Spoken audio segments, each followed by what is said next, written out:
So we've come up with a podcast series and it's called the Soft Power Project. What really triggered me is Doreen said, I can teach you how to squat in 14 days. I was like, what? Forget the hormones. Let's go and learn how to do this thing called squatting. So that's how I joined. What shame does for self-oriented perfectionists is that it makes them set standards, but the voice inside makes them think the whole world is watching and knows.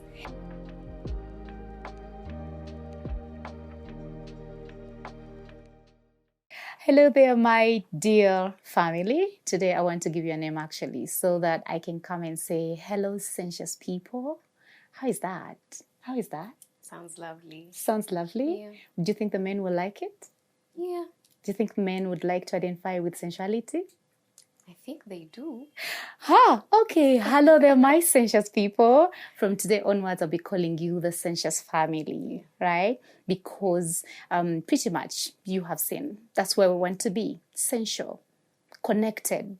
Because when we connect to our senses, we are connected to our bodies. Pleasure just flows. My name is Doreen Nyiramugisha. I am a holistic sexologist and a wellness coach here at Heal with Doreen. And it's amazing that today I get to share this lovely space and conversation with Chella again. And today you're not going to just know her as Chella.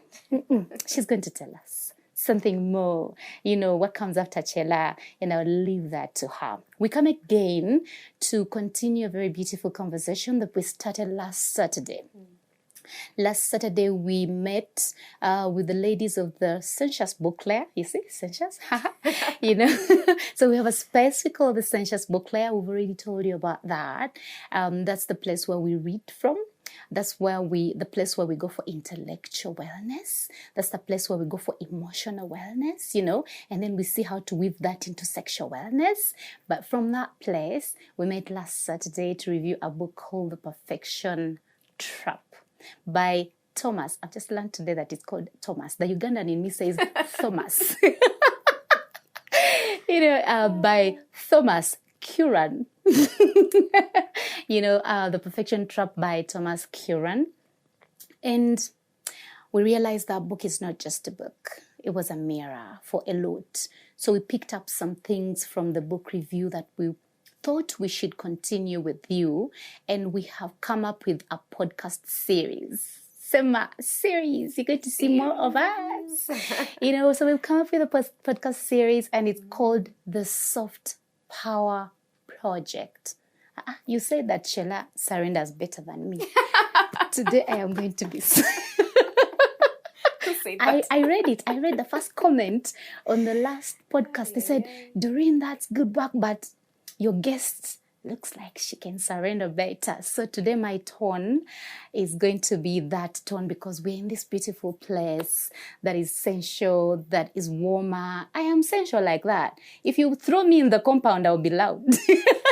But bring me in an enclosed, warm, beautiful, sensual place and I'll be sensual. Anyhow, so we have a podcast series that we have called the Soft Power Project. We will tell you about it.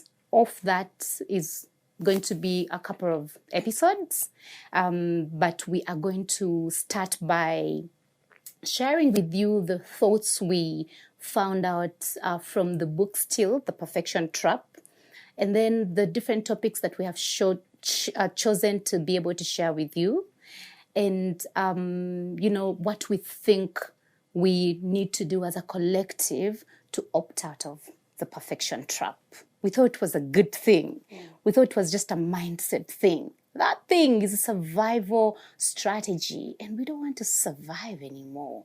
To get into our pleasure zone, we want to thrive, right? So I want to surrender with Chella, or rather ask Chella to teach me how to surrender.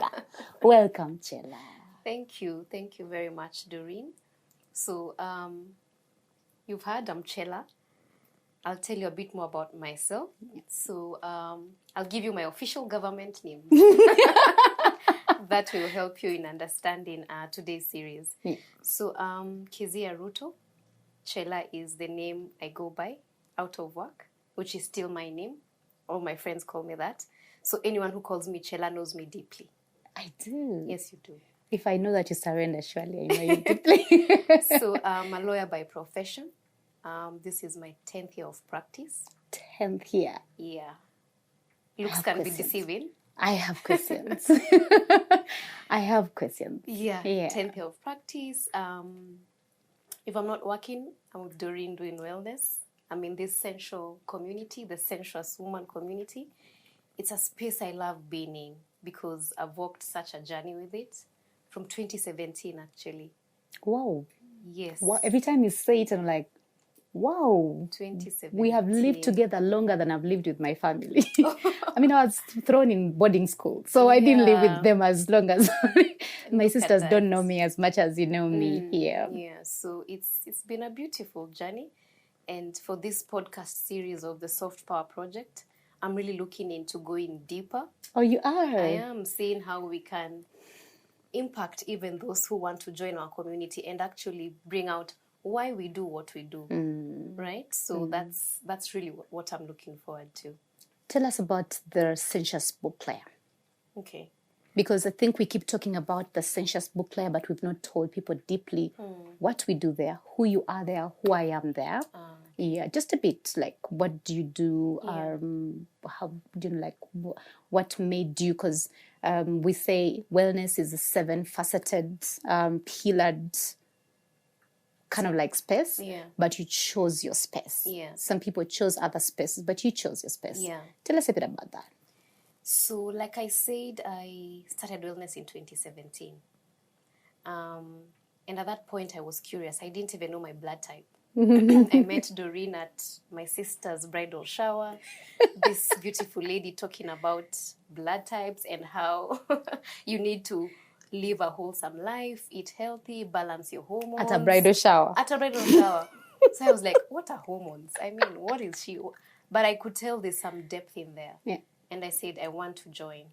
But what really triggered me is Doreen said, I can teach you how to squat in 15 days. I was like, what? Forget the hormones. Let's go and learn how to do this thing called squatting. So that's how I joined. In between, I'm like, I've done everything by the book. Yeah. There was a squatting recipe with pineapples, okra. But yeah. A lot of nice, healthy things. Pineapples, okra, mint. Some cayenne pepper to spice up your blood. Some cloves. Yes. To warm up your womb. I was like, okay, let's do this. After 14 days, I'm like, Doreen, I'm not squatting. What's happening? Then I realized, okay, maybe I'm really seeking to be perfect in this thing. I'm overthinking it. Yeah. That I'm not getting there. Then I said, okay, let's take this thing slowly. And that's how I found myself into doing now emotional wellness. Because I figured if I want to get to a point where things just flow, I don't have to be mechanical. If you tell me it's 21 days of healing, I'll be healed by day 21. It doesn't have to be like that. So I slowly learned that. And as I was untying the knots, I saw this was tying back to my perfectionism. And that's just how I got into wellness. And I'm here now. So we started the intellectual wellness space because there's the 7 pillars of the wellness wheel. Yeah. So I landed at the intellectual wellness and I said I want to, because I love reading. Yeah. I love depth. Yeah. I said I want to find this community and let's read together. Let's use these books as tools. Yeah. Lovely. And, yeah, they've been quite the sharpening tools. Nice. That's that's how I piqued interest in you as well. I squatted. After how long? After. Viewer discretion is advised.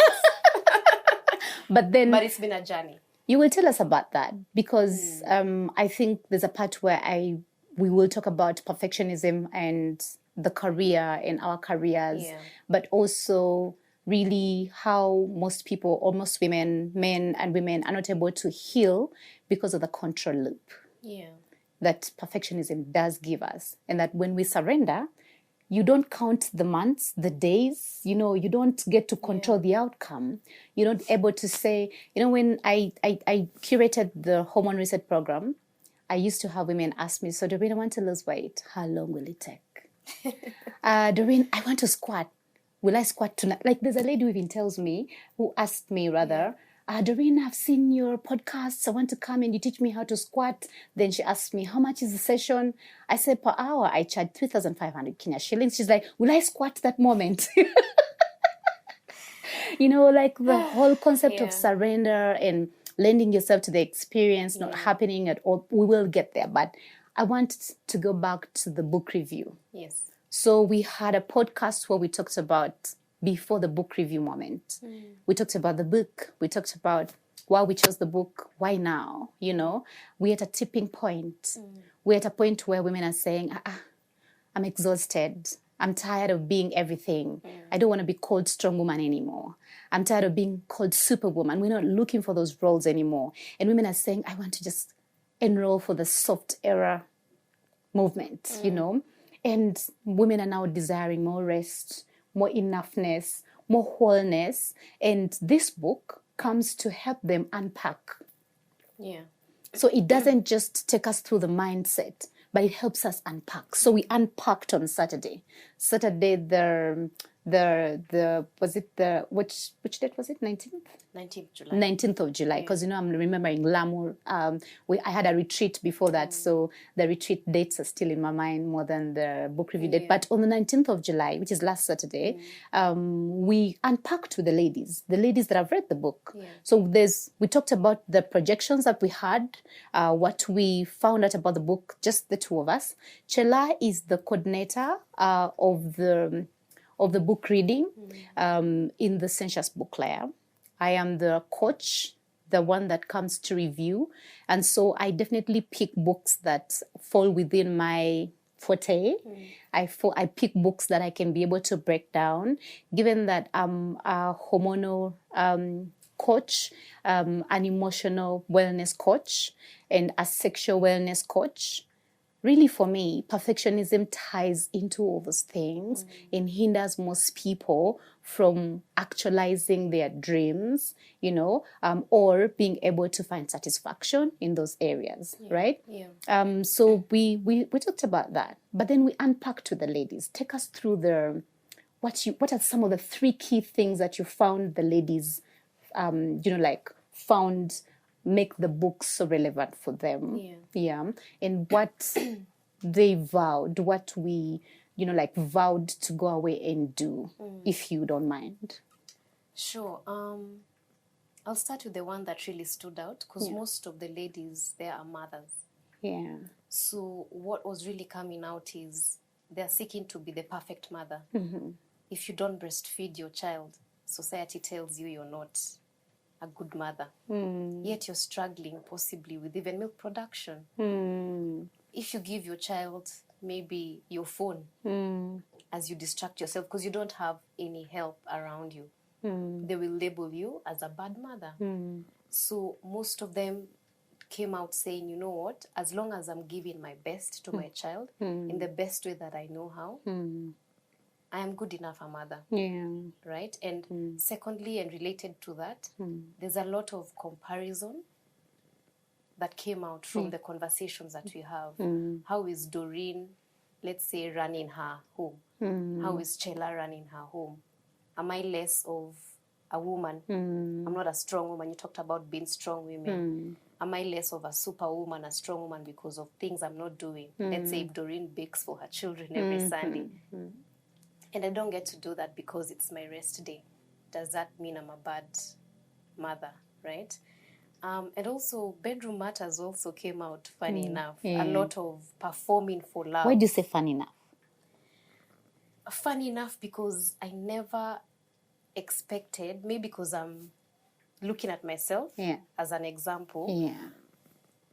I thought every woman easily surrenders when it comes to matters to do with love.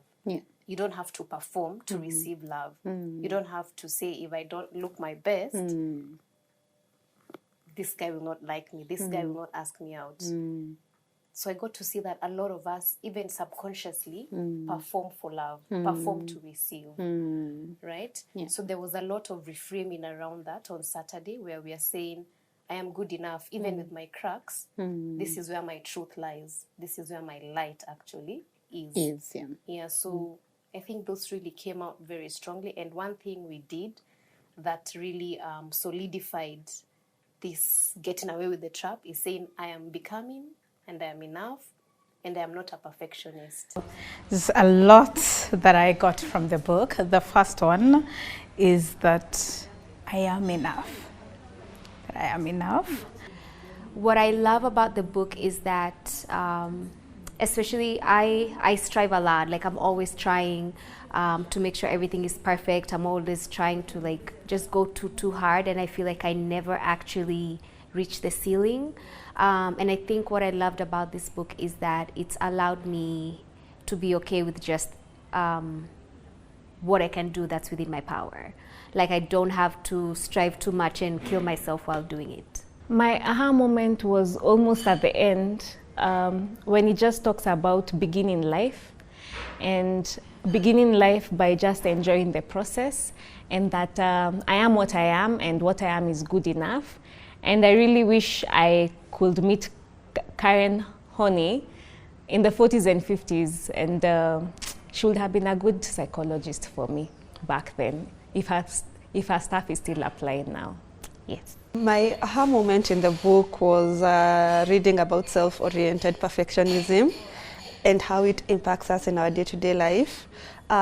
Most importantly, the part about self-handicapping, you know, like where you can already anticipate failure, so you don't even try, you just freeze and refuse to move forward because you've already anticipated that it won't be perfect, and if it's not perfect, then why try? And that has really been a hallmark of my life, and learning that I'm not unique in that aspect was it was a relief, but it also, and then I also like that the book gave you tools to be able to move on from it. So yeah, that was my aha moment in the book. That uncertainty is okay. Not knowing is okay. Trying to see the end and not seeing it is still not okay. An ability to be able to start, which is one of the things that I had been struggling with. Analysis, paralysis. If I can just be able to start, then the end will somehow be certain. I think the most aha moment is when it starts, it will finally end. For me, the fear of the in-between was real. This, the sense of trying to be perfect between the beginning to the end. Knowing that uncertainty and vulnerability is okay has been such an aha moment. What inspired me for the book is learning that it's not always good to be perfect, and being perfect is draining your emotions, it's draining yourself, and you don't have to always do things right as long as you get things done.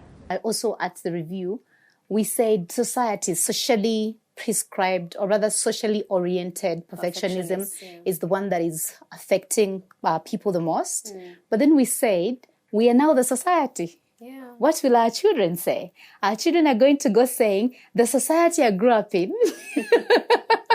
So if we keep saying society, are we changing the narrative? Yeah. So we don't get to look at perfectionism only for ourselves, but we get to see how are we taking it out? How are we changing the world? I know they say that we change the world by first changing ourselves. Yeah. If you can change the way you see things, then you've, in one way, changed the world. And that's beautiful, right? Yeah. But we now take it a step further. Like, if you can just influence one person, just one more person next to you, we have opted out. We're changing it.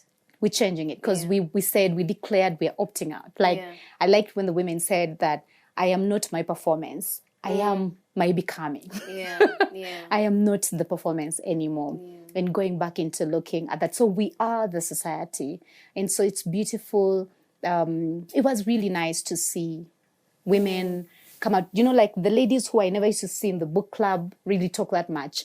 They were like, Doreen, this book was mine, you know? Yeah. And as a coach, I cry mostly when my clients leave at the end of the day. When I see high-performing women, empathetic women, compassionate women who have given their all to the world, to society, to the children, struggle with burnout.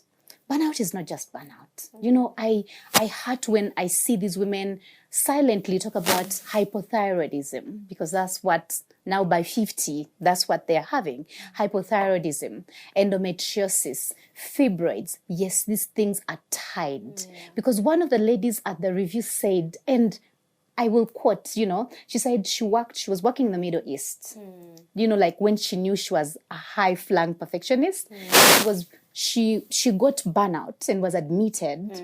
And then they put a cannula on her, and she told the doctor, "You're going to have to make sure that this thing is tied on my body because I have a report to finish." So And I'm not sleeping in the hospital. I remember. And she got out to go and finish, and she says she's struggled with burnout twice. Yeah. So if she did not really listen and leave, now the body was going to start screaming. Yeah. Because the hidden costs of perfectionism, they sound like whispers. They actually sound like whispers. Then in midlife, they sound like screams. For me, that's why it's important right now to talk about perfectionism. Yeah. Let's look at the hidden costs of perfectionism and really dwell on them a bit. Because people will be like, okay, fine, we've known perfectionism is a survival strategy. It's not a mindset thing. But well, I can choose it. We choose ideologies. You know, but what are the hidden costs? I'm going to talk about the hidden costs of other-oriented perfectionism and socially oriented perfectionism. But because you are, or used to be, not that you are, because you're a recovering perfectionist, I've been a witness. And I must say, kudos. Chella, let me remind you, before we even go into the hidden costs, along your journey, because it's many things we've done together. Mostly we have done the sexual wellness, you know, like sessions with you. We've done salad socials together.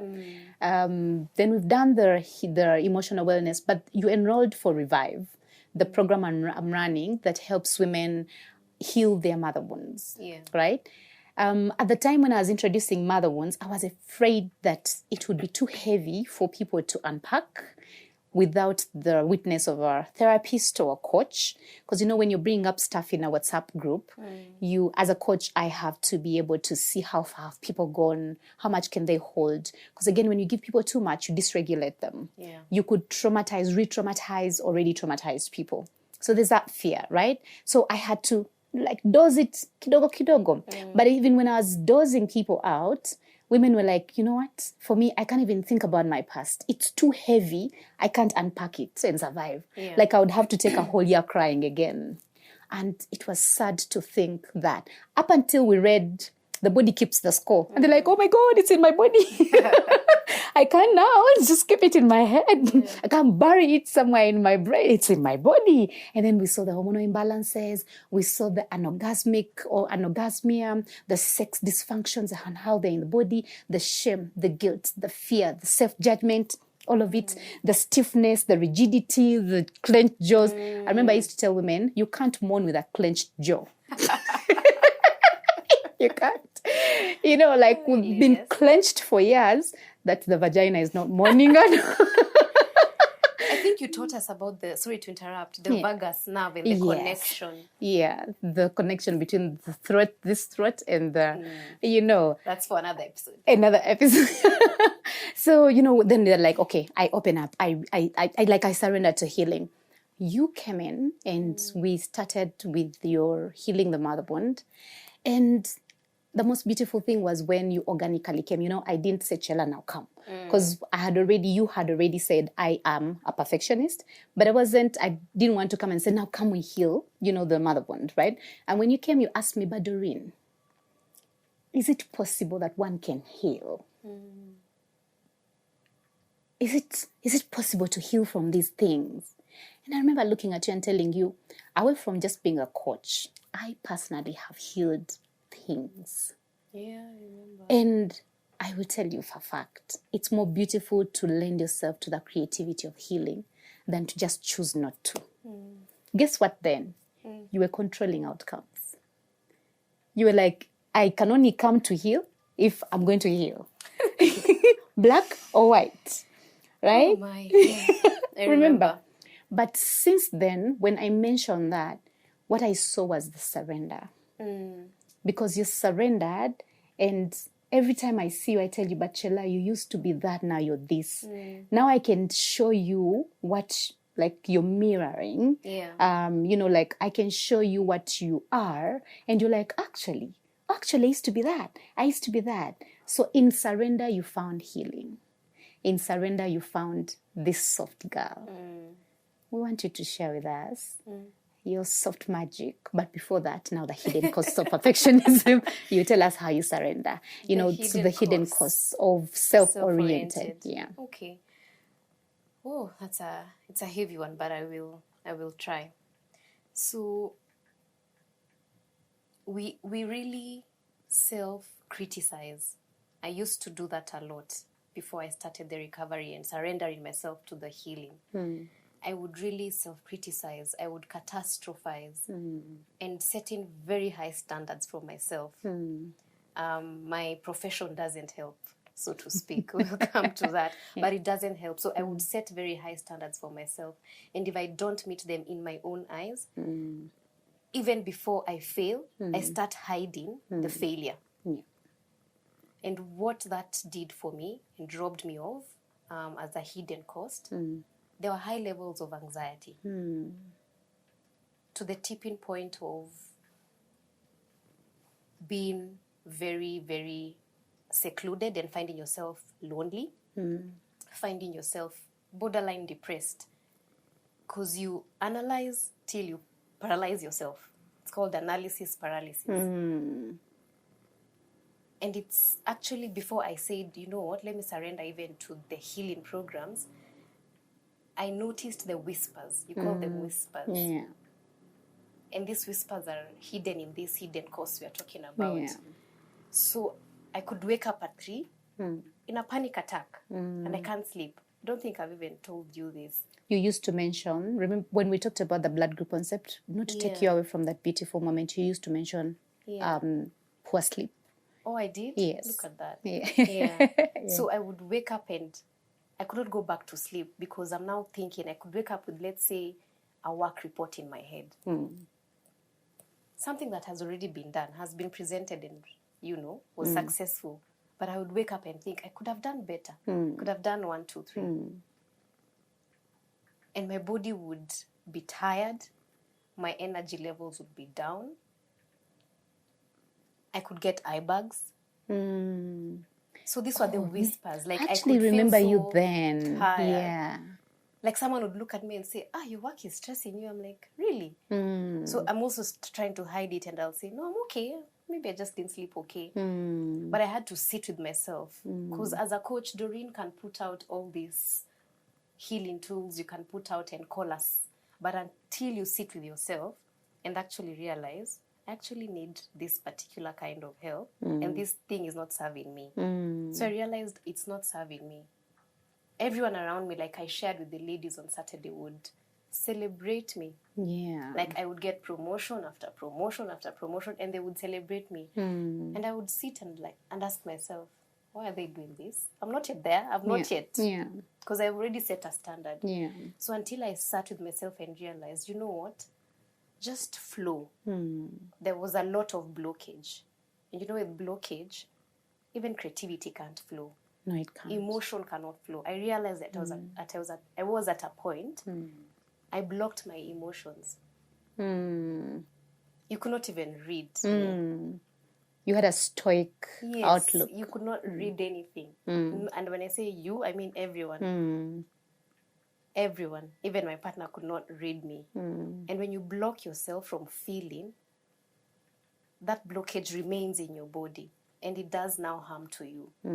I think if I even were to do a cortisol test, it was the highest, you know? Yeah. So, yeah, those are just the hidden costs I can pinpoint, at least for myself. Yeah. And what now made me start the healing journey and realize, you know what, it's actually possible to be soft. And I actually had it in me, right? Right from my voice to how I present myself, but I would want to present something different, not knowing the power that I have in me by being soft, by being myself. Yeah. Wow, it's beautiful. I think you've just helped one person out there or two that probably sees themselves as perfectionists, mostly as self-oriented perfectionists, because you can't have said it any better than that. Yeah, you've brought up the paradox exactly the way Thomas brings it out in the book, because without the paradox, you don't get to understand what's the cost. Because on the outside, you're striving for success because you set very high standards. Yeah. And so the thing about perfectionism, if I connect it to feminine shame, what shame does for self-oriented perfectionists is that it makes them set standards, but the voice inside makes them think the whole world is watching and knows. You know, like how I can say we both joined the Hormone Reset program, Doreen and Chella, and then I tell you, Chella, I want to lose 5 kgs, and then you know about it, and then you keep asking me every after a week, Doreen, so how many kgs? You see, I've already told you. Now, as your kind of perfectionism, you imagine the world knows. Yes. It's a double bind, right? Yeah. Then the other bit is that you set yourself up for success, but you're afraid of failure. Now, when you're afraid of failure, you withdraw from performance. That's why you procrastinate. Exactly. So you don't do anything unless it looks like it's going to be success. So it's an all or nothing attitude. There's no in between. There's no in between, you know. So you struggle to risk, right? When there's no risking, that means there's no vulnerability. Why there's no vulnerability, there's no connection. And why there's no connection, there's just strife, pressure, right? Pleasure wants us to be more in presence. When we are under pressure, and I will say when we are perfectionists, what is in our bodies is just the pressure. So we clench.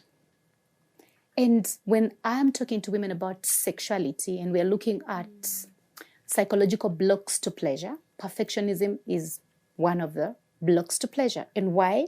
Because over time, this striving, this clenching, this self-doubt, this withdrawal from performance and procrastination creates numbness. Yeah. Right? So the voice numbs. It starts becoming a monotone. Right? And then when it numbs, it distances you from your purpose.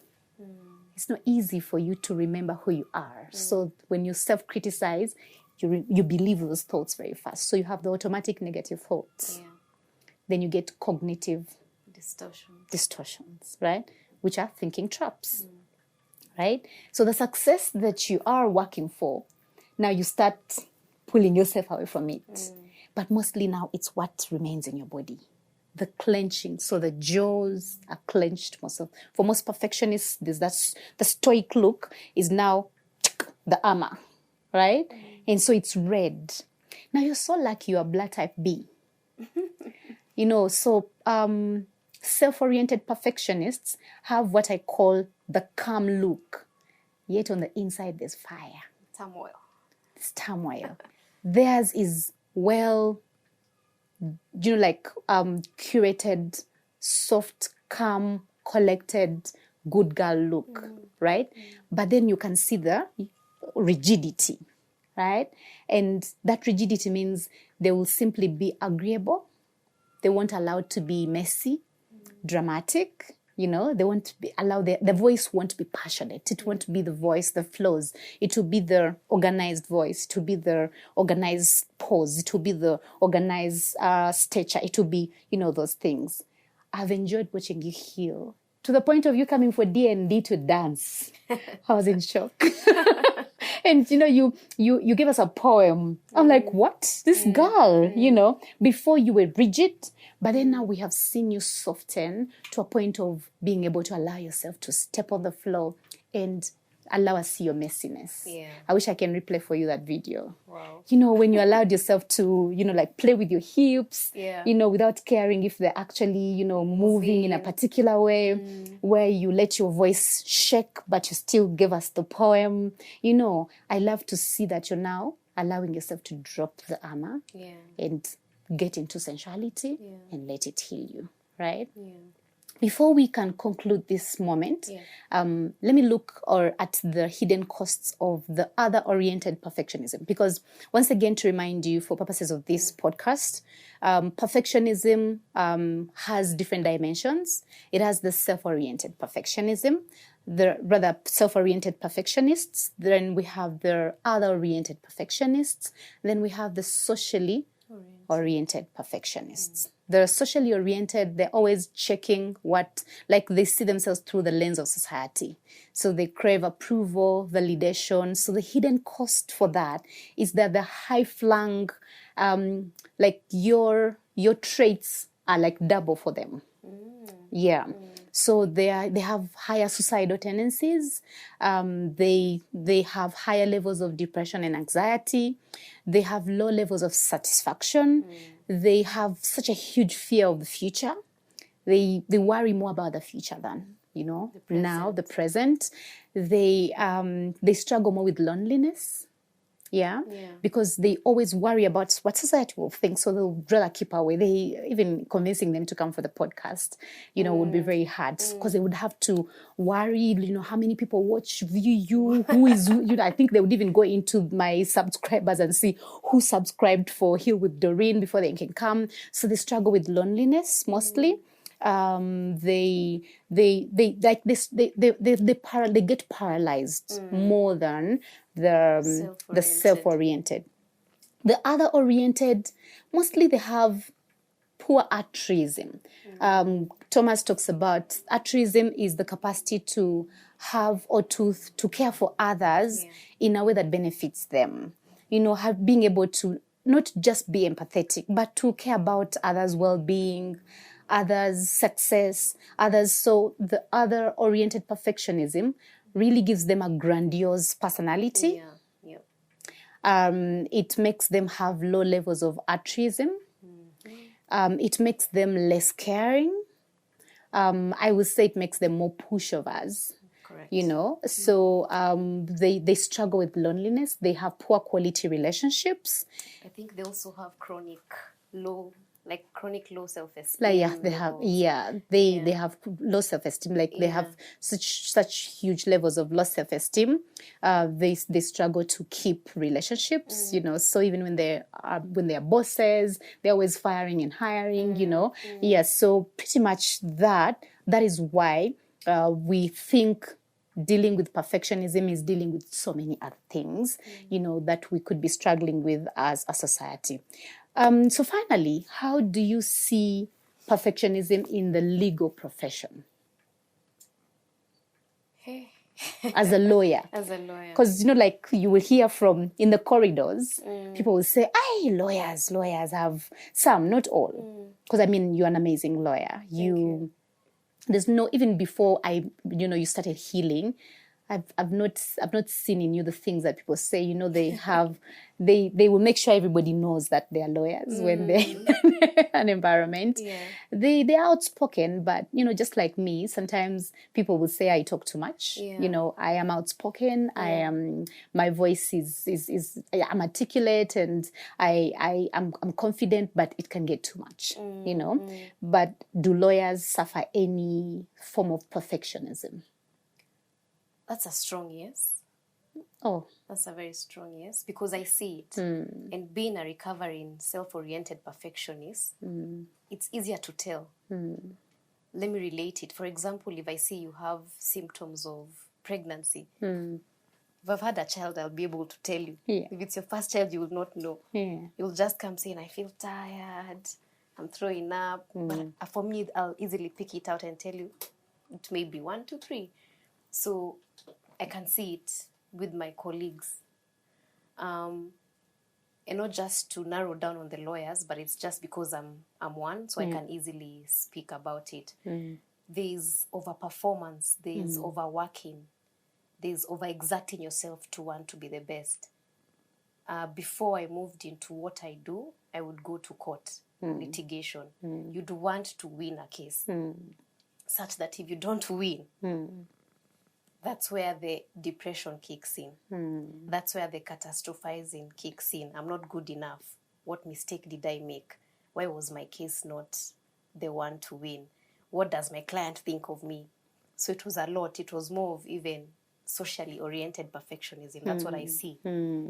So it's even worse because some have a mix. You start from being a self-oriented perfectionist and then socially oriented. It becomes worse.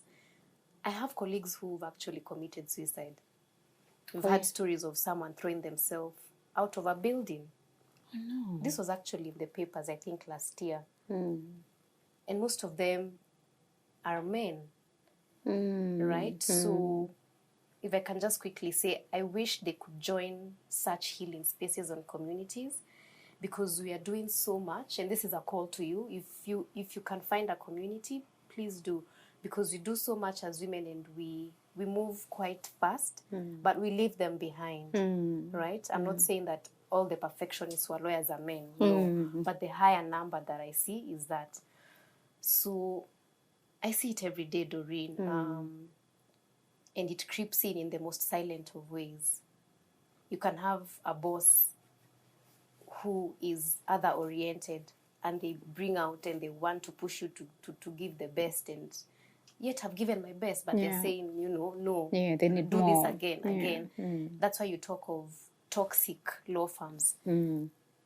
I have a friend who filed a case against a law firm because of it being a toxic environment.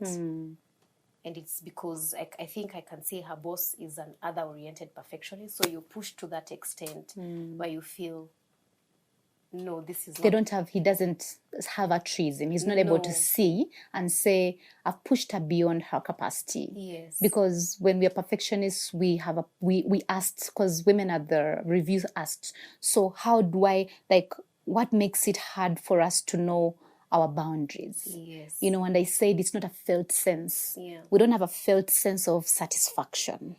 We don't have a felt sense of enoughness. What does enoughness feel like? Because the homework was, go and sit with yourself and ask, what does contentment feel like in my body?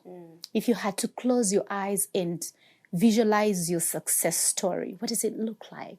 But what does it feel like? What does it feel like? Exactly. So we don't have a felt sense of that. And mostly other-oriented perfectionists now don't have that altruism to see Chella is at her wit's end.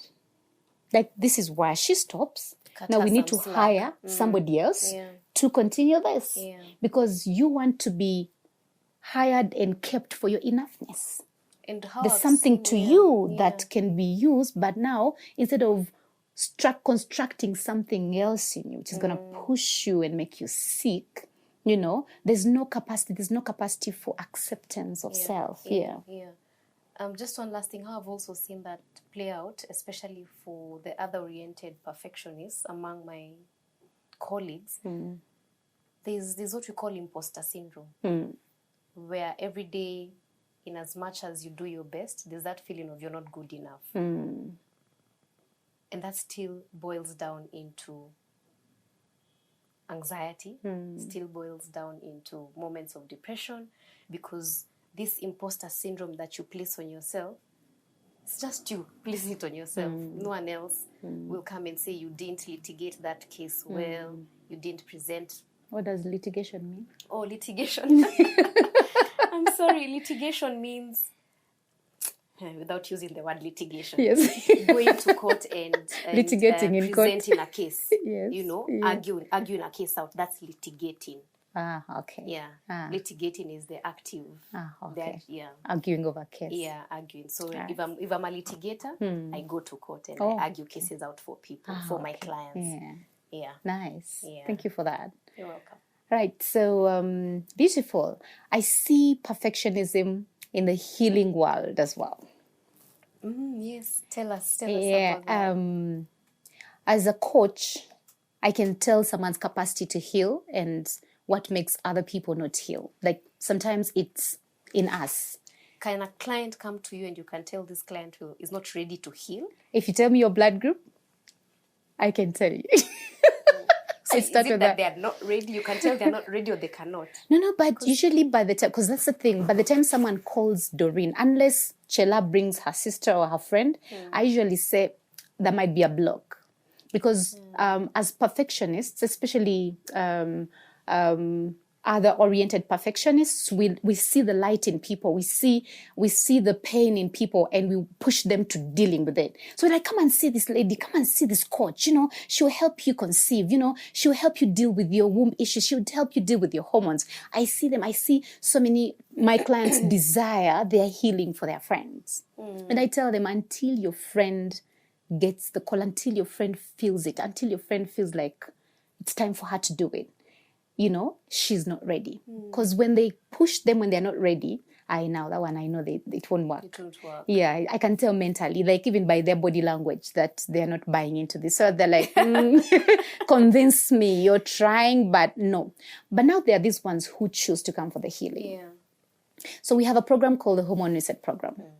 So the Hormone Reset Program is pretty much how we do the work, right? Off it, we have a mindfulness hour. We have a process that helps women to detox their liver and the kidney and their colon. And then we learn psychosyncing. We learn how to get back into rhythm. We learn how to get back into our softness using food, using herbs, and then using mindfulness, right? So I have different tools there, but there's no one size fits all when it comes to healing. And because of that, I have a structure. So when a client comes and I give them the structure, perfectionists get the structure and they're like, I must do everything here. Right? 14 days. If it's 14 days, I will juice for 14 days. If it's these products, they want all of them before they can start. So that's where the blocks come. Yeah. So they get the program and then they will ask 100 questions, asking the same question. And then they will go and they want to buy everything, so time is going. So they take time to start because they want to buy everything. So I said, okay, you know what? Let me gather all these products. I give them the structure, I give them the products. Woe unto me if, let's say, the chlorophyll mix is out of stock. Woe unto me if I say one adaptogenic blend is not there. Woe unto me if I say, I don't have the seeds, but they're on their way, they're coming. They won't start at all. But even when they start, they're like, Doreen, I started, but I was 1 hour late for the juice, so I don't think the juice will work. So what I'm trying to say is that they don't lend themselves to the healing, because even I do not know what is going to heal them. Yeah. Because one person may heal from the adaptogens, another heals from the probiotics, another will heal from the herbal teas, another, your body chooses really. Yeah. You lend yourself to it. And then, so I tell them, don't come with perfectionism, because if you do, your mind is going to struggle to allow your body to heal. Let the body talk to us. I don't know what your metabolism is like. Just start. And then let's talk with the body, So I see the ones that struggle to receive healing are perfectionists, because they must do it right. They can't post. They won't tell me. The other day, just yesterday actually, one of the clients from Sensuous Woman, the group that we've had for 10 years. 10 years. I've known her for maybe 7 years. Yesterday I was with her because now her body is screaming. Before we used to talk about sexuality, so she was in Sensuous Woman for sexual wellness. Now she is healing from endometriosis. Thank God that it's healing, right? But now we have physical sessions because she learns better physically. So yesterday I took her to my kitchen. I said, but first come here, show me. We've been talking about seed cycling, psychosyncing. Let me see. Come and show me, how do you make your latte blend? How do you make your adaptogenic blend? Let me tell you. She didn't have a period up. With all the years we've been together, she was not able to tell the menstrual phase, the follicular phase. She's not able to tell the luteal phase. She's not able to tell which seeds she's supposed to take based on her blood group, and we've been together. But you know what? I could see it because, what we talked about, perfectionism makes you withhold from beginning. Procrastinate.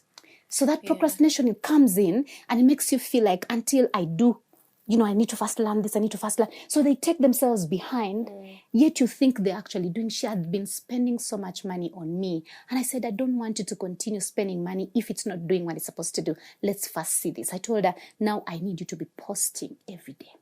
Because she's on that group, she will pay to be on the wellness group, but she's not posting. So I'm thinking the ones who don't post have it well. No. Usually they are checking, is my glass perfect? Is the lighting behind the glass perfect? Is the smoothie at the level where coach is not going to question it?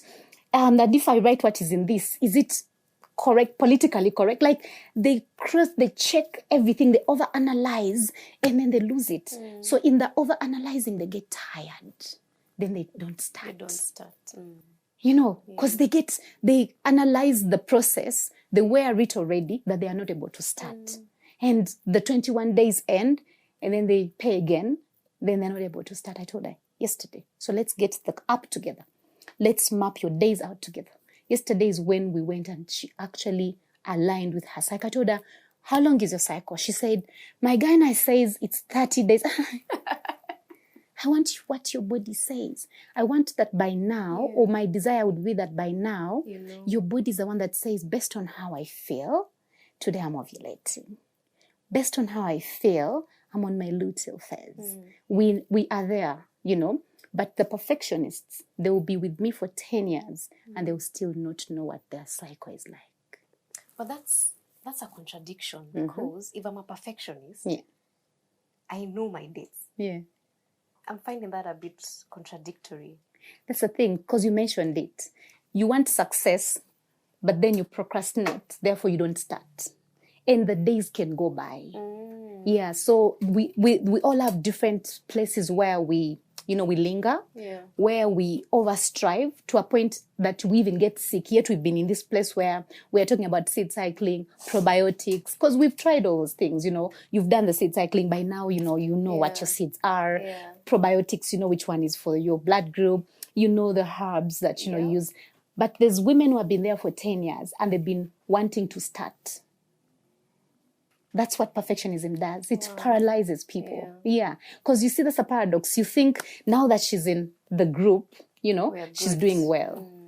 But then what's that? So perfectionism hinders healing as well, because people stay more in their heads than they allow themselves to surrender into their bodies and listen to what the body says, you know. Let me start with what I have. So when my ladies come, I tell them, one, I'm not going to fix you. I'm not going to be your healer. You are your healer. You're already a healer. Mine is to guide you. I'm not going to go ahead of you. So don't expect me to make juices for you, smoothies for you, soups for you. No. I need the healer in you to rise. To come out. Right? And so you need to be able to let the body speak. Then the healer is going to rise, because the healer will say, I'm doing well with the womb tea. My body feels I sleep well when I take the adaptogens. You know, the healer rises. And also when we are healing, we talk about femininity and how it heals us. So one of the gifts of femininity is being able to heal. And so if I don't awaken the healer in you, then I continue to be a perfectionistic coach. Yeah. Like I want to fix you and enable you and coach you and mother you. If you're not able to fix me, it now bothers you. You break down. Hey, that's one of my challenges. So I don't in my study, when I was learning to be a coach, of course, one of the things, you have to be able to lend yourself to being coached. You have to do therapy yourself. Yeah. So one of the things that we were taught was that coaches and therapists themselves are enablers, they're fixers.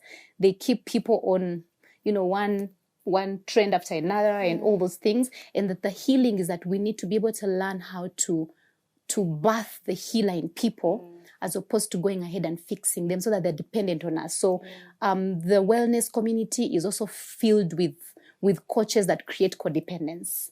That their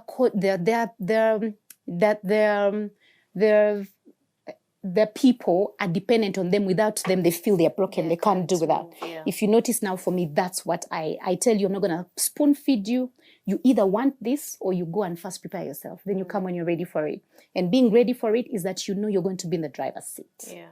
You know, mine is to give you tools, and then your body tells us which one works, which one doesn't work, and then you pick yours, just like you picked yours, you know, as opposed to Chella, this is what will help your perfectionism, you know, stuff like that. So also part of being a coach that goes for coaching is that you have to be checking yourself to see where you are, fixing your clients, enabling your clients, you're mothering your clients, and you're doing the healing for them, which makes most of coaches other-oriented perfectionists. They push their people to do what themselves they're not able to do for themselves, you know. So parting shot from this particular one, before we go into another sizzling episode, or maybe you're going to tell us about that, because the next episode is about feminine communication. Okay. How perfectionism has hijacked our tenderness, our compassion, our tone. our voice, in the sense that when we communicate, we push people away, we create disconnection. Because one of the things that perfectionists struggle with is a sense of disconnection. So how does that happen? Through, the voice, communication. So we'll talk about communication, feminine communication, masculine communication, and I think that's where you're going to tell us people's declarations. What do they, what are the reframes? Because there's the thinking traps that perfectionism creates. But what did the people say? Coming Looking up forward to that. in the next episode. This is Heal with Doreen. For Heal with Doreen this time, you and I and Chella are opting out of performance. We're saying enough. Enough. We want to be loved for our wholeness. We want to be accepted for our wholeness. But first, are we accepting ourselves? First, do we feel whole within ourselves? Because if we don't feel it in ourselves, the world is going to mirror it to us. Yeah. Right? See you next. Goodbye.